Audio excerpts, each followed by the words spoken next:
Good morning. Thanks for joining me for Coffee with Corey. Thank you so much for everybody that joined me last weekend and for all the love and support and heartfelt messages for Nikki and her family. I know they appreciate it more than words can really express. So this time that I get to share thoughts and stories and everything with all of you that I don't necessarily get to see as often as I'd like.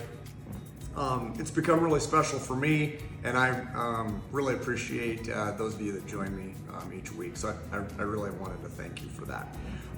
And I also wanted to just relay a few stories of how I tried to follow my own advice from last week on spending time with friends and with family.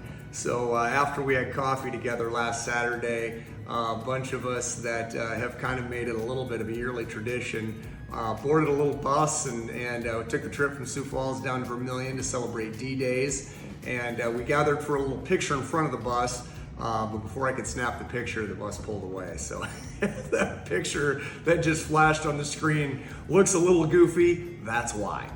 It's not just the people in it, it was that it was supposed to be a little something different than what it turned out to be. So the day after last Saturday was Jossie's birthday.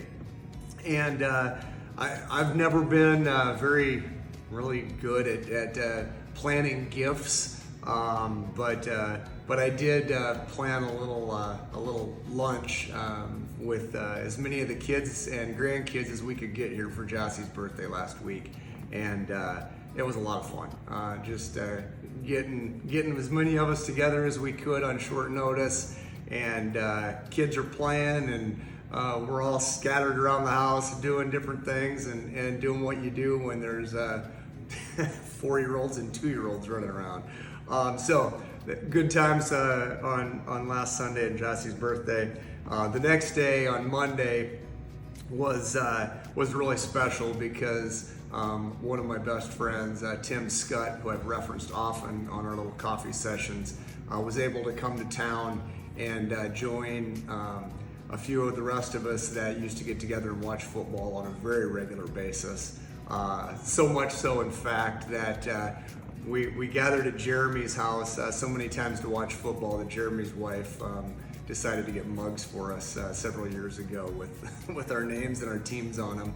And we got the gang together again on Monday night, and it was fun. It was a good time to relive old stories and share some special moments again.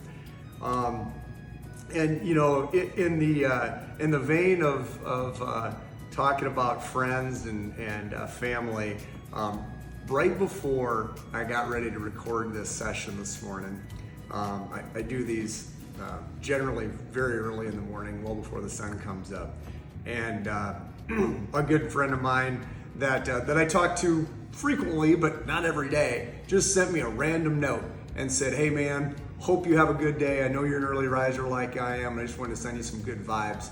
And I thought, how fitting with what I'm getting ready to talk about with all of you this morning, that little random text messages like that from friends or calls from friends or popping in and seeing people, they mean a lot, and they can alter that trajectory of someone's day that you just can't even really think about when you're making those random acts. So I'm going to challenge all of you to try and live that way today, like my buddy Jeff did this morning.